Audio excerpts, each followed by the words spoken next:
ఓం శ్రీ గురుభ్యో నమః.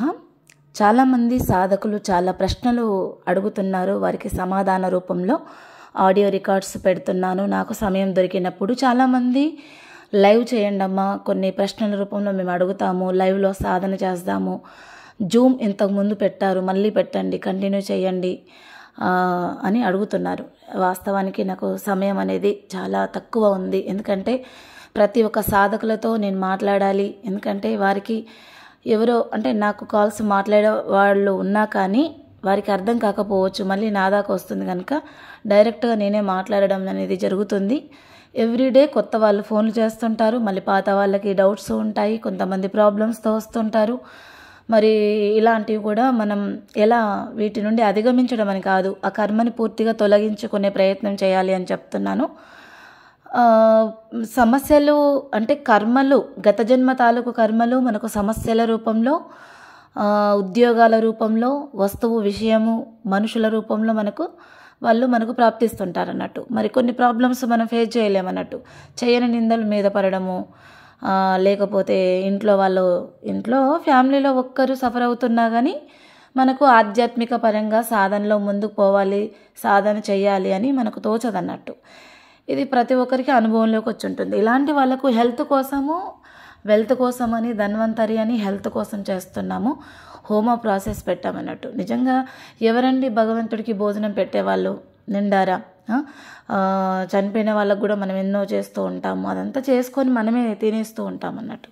వాస్తవానికి యజ్ఞ రూపంలో, హోమం రూపంలో దేవీ దేవతలను ఆహ్వానించి వారికి మనము హోమంలో వేసే ప్రతి పదార్థము కూడా సూక్ష్మ రూపంలో దేవతలు ఆహ్వానిస్తారన్నట్టు, వాళ్ళు తీసుకుంటారు. ఆ సమయంలో మనము ఒక పూర్ణాహుతిలో వారికి మనం సంకల్పం చేసి మన యొక్క కోరిక ఏదైతే ఉందో ఆరోగ్యం కోసమని, డబ్బు కోసమని చాలామంది వెంపర్లాడుతున్నారు. వాస్తవం ఇది. ప్రతి పని చేయాలన్నా డబ్బుతో కూడుకున్నది అని చెప్తున్నాను. కానీ నిజమైన ఆత్మ సాక్షాత్కారం పొందిన వాళ్ళు, నిజమైన యోగ సాధన చేసే వాళ్ళకి భగవంతుడు ఏదో ఒక రూపాన వారికి వెంపర్లాడక ముందే ఏ సమయానికి ఏది కావాలో అది అందచేస్తూ ఉంటారు. మొత్తం అదే పనిగా మనము ఇంకా డబ్బే జీవితము అనే ధ్యాస మాత్రం ఉండకూడదు అన్నట్టు. ఇవి ఎందుకు చెప్తున్నానంటే నా దాకా వస్తున్నాయి కనుక నేను వాటిని భగవంతుడి కృప వల్ల, మన గురువుల కృప వల్ల దాని నుండి కూడా వాళ్ళు బయటపడడము, సంథింగ్ కర్మ ప్రక్షాళన జరగడం అనేది జరుగుతుంది అన్నట్టు. చాలామంది క్యూర్ అయిపోయారు అన్నట్టు. ఇవి చేస్తున్నాము ప్రజెంట్. ఈ విషయాల పట్ల సాధకులు గమనించాలి అంతే తప్ప ఇంకా ఇది లేకపోతే ఇంకా జీవితం లేదు, ఏదో బ్రతుకు తెరువు కోసం చేసేటువంటి పనులు కావు. ఆధ్యాత్మిక సాధన అనే విషయాన్ని సాధకులు గమనించాలి. అయితే ఇక్కడ నా అనుభవాన్ని షేర్ చేస్తున్నానండి ముందు మీకు.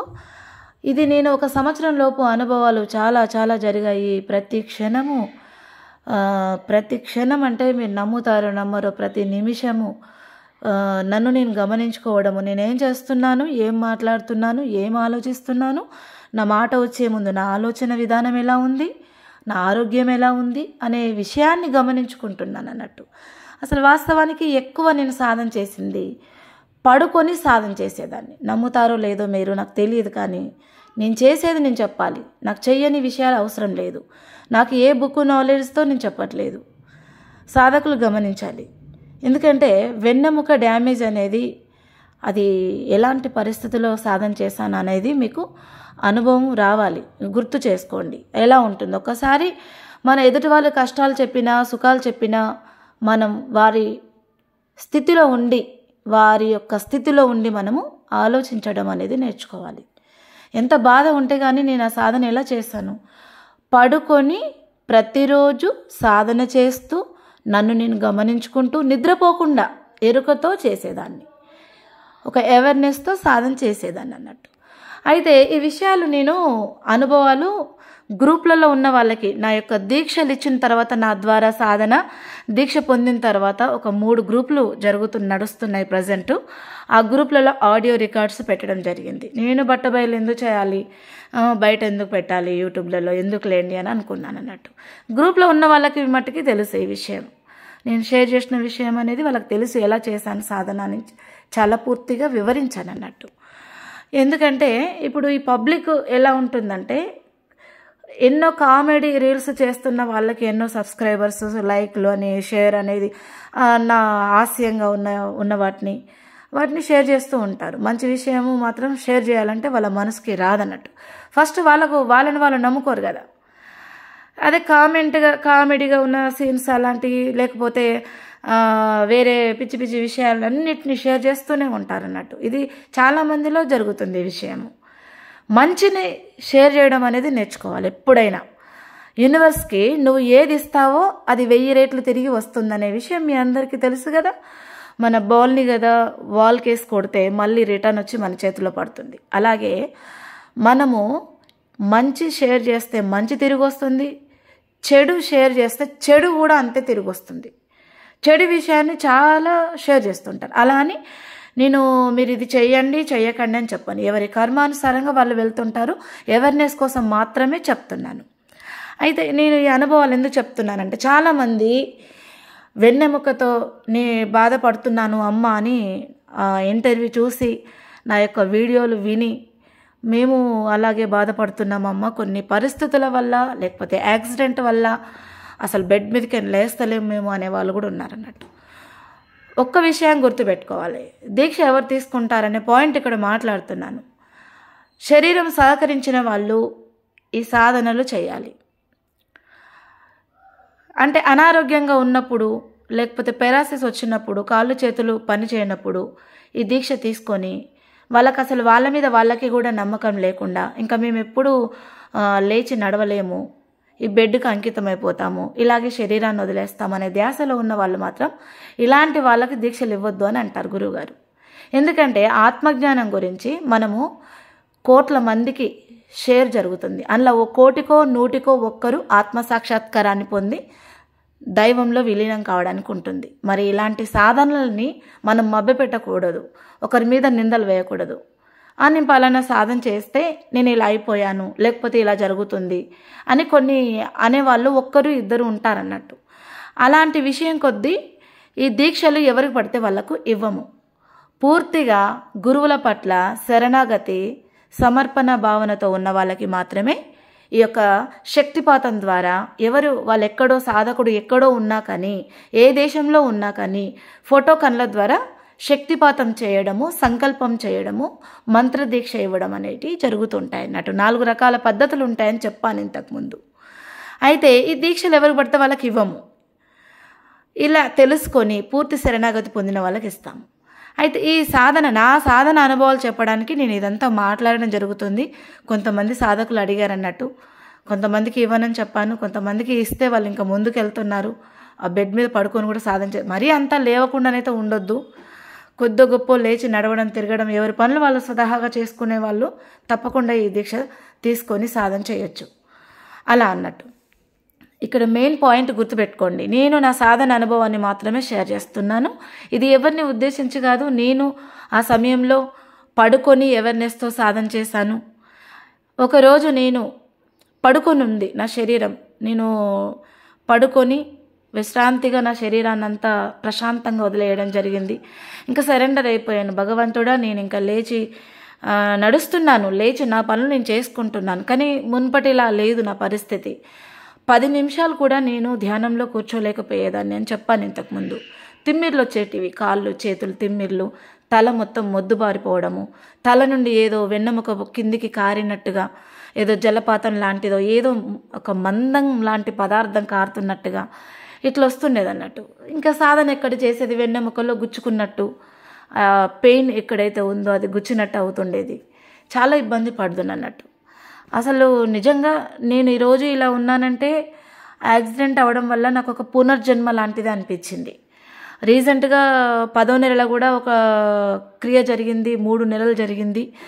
అది నాకు ఇంకా ఒక పునర్జన్మలాగా అనిపించింది అన్నట్టు. అంటే ఒక అలాంటి శరీరాలను వదిలేసి ఒక శూన్యస్థితి అంటారో దాన్ని, చాలా అద్భుతంగా అనిపించింది నాకు. గత 6 నెలల క్రితం జరిగిందండి ఇది. 3 నెలల క్రియ జరిగింది అన్నట్టు. బట్ నేను ఇక్కడ ఏం చెప్తున్నానంటే, అలా మందంగా అనిపించేసి నాకు సాధనలో కూర్చోబుద్ధి కాకపోవడము, ఈ శరీరం నొప్పులు, అసలు ఏంటి నాకు ఈ బాధ అనిపించేది అన్నట్టు. అసలు దేని పట్ల నాకు ఇంట్రెస్ట్ ఉండకపోయేది. శరీరం సహకరించినప్పుడు ఎంత మంచి భోజనం చేసినా, ఎంత మంచి మంచి దృశ్యాలు కళ్ళ ముందు కనబడినా అసలు ఎలా ఉంటుంది చెప్పండి? మనసు సహకరించదు కదా. మన ప్రాణం అంత ఎక్కడుంది? ఆ నొప్పి మీద, ఆ బాధ మీద, దాన్ని తలుచుకుంటూ ఉండేదాన్ని అన్నట్టు. అలా ఉండేదన్నట్టు. ఇంక నేను ఏం చేయనో అర్థం కాలే. భగవంతుడా, నా లోపల ఉన్న పరాశక్తి, నా గురుదేవులకు ప్రణామాలు, నా గురు పరంపరకి ప్రణామాలు చేసుకొని, వాళ్ళ పేర్లని బట్టినట్టు నేర్చుకొని, వాళ్ళ పేర్లను బట్టినట్టు నేర్చుకున్నాను. ఒక చిన్నపిల్లలాగా అయిపోయాను అన్నట్టు. ఇంకా చిన్నప్పుడు కదా మనం లెసన్ మనకు సార్లు చెప్పినప్పుడు తెల్లారి లేస్తే దాన్ని ఖచ్చితంగా దాన్ని అప్పచెప్పాలి వాళ్ళకి అనే తపన ఎట్లా ఉంటుంది, అలా ఉందన్నట్టు నాకు. ఇంకా గురువుల పేర్లన్నీ నోటెడ్ చేసుకొని వాళ్ళ రూపాలను నా మైండ్లో పెట్టుకొని, మా గురువు గారు శ్రీనివాస్ గురూజీ నాకు ఏదైతే మంత్రం ఇచ్చాడో ఆ గురు రూపాన్ని ఆజ్ఞాచక్రంలో ప్రతి క్షణం దర్శిస్తూ సరెండర్ అయిపోయి నన్ను నడిపించండి. ఈ దేహం ఎందుకు వచ్చింది అసలు నేను పుట్టింది దేనికోసము? అసలు నా పిల్లల కోసమా, సంసారం కోసమా, ఎవరి కోసము? నా కోసమే వచ్చాను కదా. అసలు నేనేం చేయడానికి పుట్టిన? నన్ను నేను ఉద్ధరించుకోవడానికా? నాకు అసలు ఈ ఆధ్యాత్మికం గురించే తెలియదు. మిడిమిడి జ్ఞానము, అసలు జ్ఞానం అని కూడా చెప్పొద్దు, జీరో నాలెడ్జ్ అన్నట్టు. జీరో అంటే ఆధ్యాత్మికము అనే దానికి అర్థమే తెలియదు. నేను సాధన చేస్తున్నప్పుడు ఎలాంటి ఆధ్యాత్మికంగా యూట్యూబ్లో కానీ ఫేస్బుక్లో కానీ, అసలు ఫేస్బుక్ తెలియదు నాకు, ఇలా ఉండేదన్నట్టు. అలాంటి టైంలో ఇంకా పూర్తి శరణాగతి గురువులను వేడుకొని నన్ను ముందుకు నడిపించండి గురుదేవులు, భగవంతుడు మీరంతా ఒకటే అనే ధ్యాసతో నేను ఇంకా మొత్తం శవాసనంలాగా బెడ్ పైన పడుకొని, శవాసనం అలా పడుకున్న ప్రతిసారి శవాసనం వేసుకునేది, శవాసనం అయిపోయేదాన్ని, సరెండర్ అయిపోయేది. ఇంకా నన్ను ఈ దేహాన్ని లేచి ఇంతకుముందు నేను ఎలా ఉన్నాను అలా తయారయ్యి నన్ను ఆధ్యాత్మిక జీవితానికి అసలు నేను ఎందుకు వచ్చానో దానికోసం ఈ దేహాన్ని నడిపించండి అని గురువులను ప్రార్థించేదాన్ని అన్నట్టు. గురువుగా చెప్పిన విధి విధానాన్ని నేను ప్రార్థన చేసుకునేదాన్ని. అలా చేస్తున్న సమయంలో కూడా ఉన్నట్టుండి ఒక్కసారిగా నా దేహం నుండి బయటకు వచ్చి, అది సూక్ష్మ శరీరం అంటారా తెలియదు నాకు, ఆత్మ అంటారా కూడా తెలియదు ఆ సమయంలో. అప్పుడున్న భావనతోనే మాట్లాడుతున్నాను. ప్రజెంట్ తెలియదని మాత్రం చెప్పను. ఇది నాకు ఒక 6.5-7 సంవత్సరాల క్రితం జరిగినటువంటి విషయాన్ని మీ అందరికీ షేర్ చేస్తున్నాను అన్నట్టు. ఎవరిని మభ్యపెట్టడానికి కాదండి. నేను భూమి పట్టుకొని పడుకొని 2 years కూడా నేను లేవని దాన్ని నేను లేచి తిరిగి నన్ను నేను ఉద్ధరించుకుంటున్నాను. గురు కృప వల్ల గురువులు నాకు ఒక ఆదేశించారు, ఒక దీక్షాధికారం ఇచ్చారు. ఈ ప్రపంచంలో ఎంతోమందికి మీరు దీక్షలు ఇచ్చి ఆత్మజ్ఞానం వైపు మీరు తీసుకోవడానికి అని ఒక దీక్షాధికారం ఇవ్వడం జరిగింది. ఆ గురుసేవ చేయండి అని చెప్పారు. భవిష్యత్తులో ఆశ్రమం అవుతుంది అని కూడా చెప్పారు. తప్పకుండా అవుతుందన్నారు. మరి ఆ సేవ చేసుకుంటూ వెళ్ళవని నాకు ఆదేశించారు. మా గురువుల ఆజ్ఞ మేరకు నేను చేస్తున్నాను. అయితే ఆ సమయంలో అలా పడుకొని పోయాను ఒక్క రోజుది చెప్తున్నాను. అలా పడుకున్న తర్వాత ఇంకా నేనేం చేశానంటే, చాలామందికి నా దగ్గరకు వచ్చే శిష్యులకి సత్సంగంలో చాలా విషయాలు షేర్ చేశాను. ఇది పర్టికులర్గా నేను యూట్యూబ్లో పెట్టడానికి మాత్రమే షేర్ చేస్తున్నాను. సాధకులు గమనించాలి, ప్రతి క్షణం గమనిస్తూనే ఉండాలి, ప్రతి మాటని గమనిస్తూనే ఉండాలి. నేను చెప్పే విషయము మీ వంట పట్టాలి, మీ మైండ్కి ఎక్కాలి. ఈ విషయాన్ని ఒక మాదిరి లెక్కల్లాగా, మ్యాథ్స్లో మాదిరి అని లెక్కలు అనేటివి ఉంటాయి మ్యాథ్స్లో మనకి. ఎగ్జాంపుల్ ఒకటి ఇచ్చారంటే దాన్ని బట్టి మనం ఇంకొకటి చేయాలి, అలా ఉంటుంది అన్నట్టు. ఇప్పుడు నేను చెప్పబోయేది ప్రతిదీ కూడా అట్లా అప్లై చేసుకోవచ్చు. నాలెడ్జ్ ఉన్న వాళ్ళు తప్పకుండా ఉపయోగించుకుంటారు. ఆ శవాసనం వేసుకొని ఇంకా శవాసనం లాగా అంటే వేసానని అంటే ప్రయత్నమే అనుకోండి, సరెండర్ అయిపోయాను. ఆ ఉన్నటువంటి దేహం నుండి నా రూపం బయట కనబడుతుంది. అరే ఇక్కడ పడుకొని ఉన్నాను కదా, నా దేహం ఇలా కనబడుతుంది అని చూసుకున్నాను. నా దేహము మొత్తం ఎలా పడుకుందంటే పెదవు పైన ఒక ఈగ వచ్చి వాలింది. అసలు ప్రాణం లేకుంటే ఎలా ఉంటుంది, శవం లాగానే ఉంది. నిజమైన శవం దగ్గరికి చూస్తే ప్రాణం పోయిన తర్వాత ఎలా ఉంటుందో నా శరీరం అట్లా కనబడుతుంది అన్నట్టు.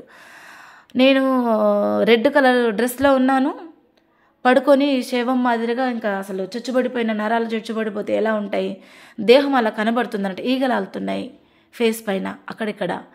అవి చేతులు కూడా ఆడట్లే, అలా చూసుకుంటున్నాను అన్నట్టు. వంగి చూస్తున్నాను. ఏంది ఇట్లా అయిపోయింది, నా దేహం ఇట్లా ఉంది, ఈ దేహం కోసమా నేను వెంపర్లాడుతున్నా, ఈ దేహం కోసమా? లోపల మొత్తం థింకింగ్ జరుగుతూ ఉందన్నట్టు. ఒక సంభాషణలాగా జరుగుతుందన్నట్టు. అయితే ఇక్కడ పాయింట్ అర్థం చేసుకోవాలి. ఈ దేహం కోసమా నేను వెంపర్లాడుతున్నాను, ఎన్ని రోజుల నుండి బెడ్పై పడుకునున్న దేహం లేచి నడవాలి, ఏదో చేయాలి, ఏదో ఇదివరకులాగా ఉండాలి నేను అని కోరుకుంటున్నాను, ఆరోగ్యంగా ఉండాలని కోరుకుంటున్నాను. ఈ దేహం కోసమా? ఈగలాలుతుంది దేహం చూస్తే నాకు ఎటో అనిపిస్తుంది, అసలు నచ్చట్లేదు నా దేహం నాకు అని అనుకుంటున్నాను. లోపల థింకింగ్ జరుగుతుంది, ఆలోచన విధానము. అలా నా దేహాన్ని చూసుకొని ఇంకా నేనేం చేశానంటే, మా ఇంటికి ఎదురుగా చాలామంది వాకింగ్ చేస్తూ ఉంటారు. ఒక పెద్ద గ్రౌండ్ ఉంటుంది, కొలను ఉంటుంది, దుర్గామాత టెంపుల్ ఉంటుంది. ఆ సమయంలో నేను ఇంటి నుండి బయటికి వెళ్ళడానికి అక్కడ ఒక డాగ్ ఉంటుంది మా ఇంట్లో. అసలు నిజంగా డాగు నాకు చాలా హెల్ప్ చేసింది. హ్యారీ దాని పేరు. అది ప్రజెంట్ చనిపోయింది. నా సాధనకి చాలా హెల్ప్ చేసింది అన్నట్టు. నాతో రూమ్లో ఉండడము నాకు భయంగా అనిపించినప్పుడు డాగుని తీసుకొచ్చి దగ్గర పెట్టుకొని సాధన చేసుకునేదాన్ని. అలాగే కాపలాగా పైన ఫ్లోర్లో ఉండేదాన్ని. నేను ఆ బాల్కనీలో నేను సాధన గంట 2 గంటలు 3 గంటలకు వచ్చిన సమయంలో నాకు చాలా హెల్ప్ చేస్తుండేది అన్నట్టు. ఇంకా నా సూక్ష్మ దేహానికి ఆ డాగ్ ఇట్లా మొత్తం కాళ్ళు చేతులు, దాని చేతులు పాదాల పైన పెట్టి నమస్కారం చేస్తుంది. అది బయట కూడా భౌతికంగా కూడా నాకు నమస్కారం చేస్తుండేది. ఎవ్రీడే ఒక 20 సార్లు నమస్కారం చేస్తుండేది నా పాదాలకి. అట్లా నన్ను సూక్ష్మంగా నాకు నమస్కారం చేస్తూ నాకు తోక ఊపి ఇంకా వెళ్ళు నేను ఇక్కడ ఉంటాను అన్నట్టుగా నాకు లోపల దాని కళ్ళల్లో భావన కలిగింది అన్నట్టు. ఇంకా అక్కడి నుండి డోర్ దగ్గరికి వేసుకొని కిందికి మెట్లు చిన్నగా స్టెప్స్ దిగి గేట్ పెట్టేసి అక్కడి నుండి చిన్నగా అడుగులు వేసుకుంటూ అక్కడున్న దాన్ని ఏమంటారు వాకింగ్ చేసే గ్రౌండ్ దగ్గరికి వెళ్ళి ఆ చెప్పులు అక్కడ విడిచిపెట్టి నేను చిన్నగా ఒక్కొక్క అడుగు వేసుకుంటూ అడుగు వేసుకుంటూ పోతుంటే ఆ ఇసుక, ఆ గడ్డి, పచ్చని గ్రీనరీ గడ్డి కాళ్ళకి తగులుతున్నట్టు భావన.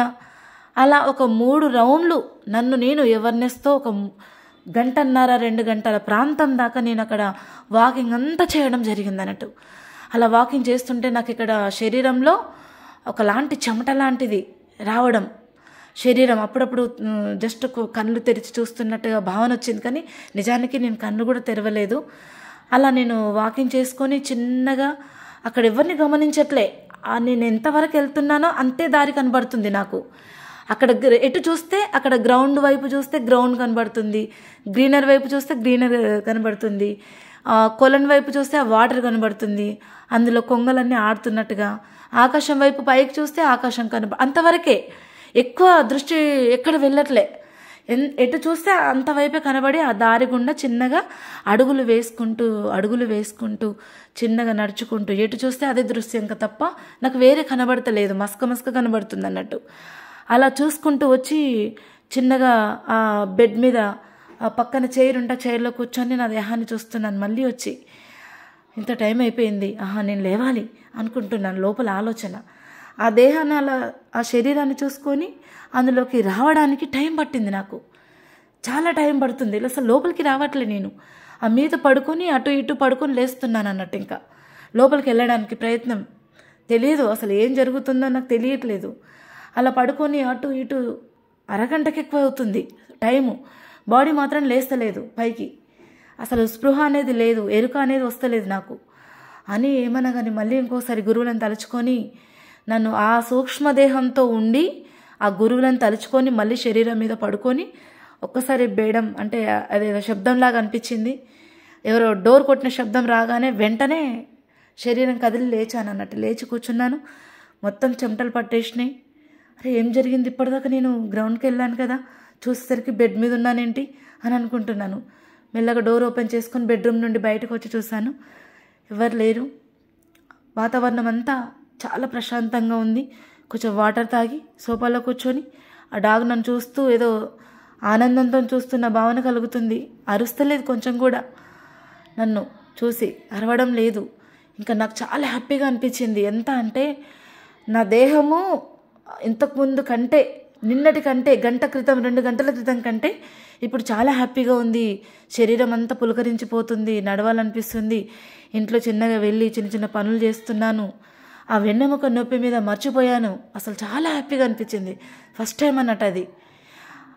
అలా చేయడం జరిగింది. ఇది ప్రయత్నం అంటారా, అప్రయత్నంగా జరిగిందా? ఈ శరీరం లేచి నడవడానికి భగవంతుడు చేసినటువంటి ఉపాయమా? అసలు ఏ పేరు పెట్టుకోవాలో కూడా నాకు తెలియదు. ఇది సూక్ష్మదేహమా, ఇది ఆత్మనా, ఏంటి అనేది నాకు తెలియదు. అప్పుడు తెలియకుండా ఇవన్నీ జరిగాయండి. నేను ఒకటే విషయం మీకు హార్ట్ఫుల్గా చెప్తున్నాను. ఇది నేను ఒక 20-30 నిమిషాలలో మీకు షేర్ చేస్తున్నాను. ఇది నాకు ఒక 2 గంటల ప్రాంతం జరిగిందండి. నా శరీరం ప్రతి అణువు యాక్టివ్గా అయిపోయింది. ఈ కుండలిని శక్తి ఊర్ధ్వముఖంగా ప్రయాణించడము, శరీరంలో ప్రతి అణువు యాక్టివేషన్, ప్రతి అవయవము యాక్టివేషన్ అయిపోయింది. ప్రతి నాడి 72,000 నాడులు అంటారు చూడండి, అలా అనిపించిందండి. ఒక్కసారిగా అంత ఎనర్జీ లెవెల్స్ పెరిగేసరికి ఎలా ఉంటుందో మీరే ఆలోచించండి. నేను ఇది మీ అందరికీ, నన్ను అడిగిన వాళ్ళలో చాలామంది ఉన్నారు, మేము ఇంకా బెడ్ పైన నుండి లేచి నడవట్లేదు, ఇది అన్ఎక్స్పెక్టెడ్గా, యాక్సిడెంటల్గా, లేకపోతే పూర్వజన్మ సుకృతమై ఉంటుంది. ప్రతిదీ పూర్వజన్మ సుకృతమే అంటారు గురువుగారు. కనుక మీరు లేచి నడవడానికి ఉపయోగపడుతుందనే ఉద్దేశం కొద్దీ ఈ ఆడియో రికార్డు చేయడం జరిగింది, ధైర్యం కోసము. నా దగ్గరికి వచ్చే ప్రతి వ్యక్తికి నేను ఒకటే చెప్తానండి, ఒక్క రోజులో మీరు కోటీశ్వర్లు కాలేరు. ఒక్క రోజులో ఆత్మ సాక్షాత్కారం అనేది జరగదు.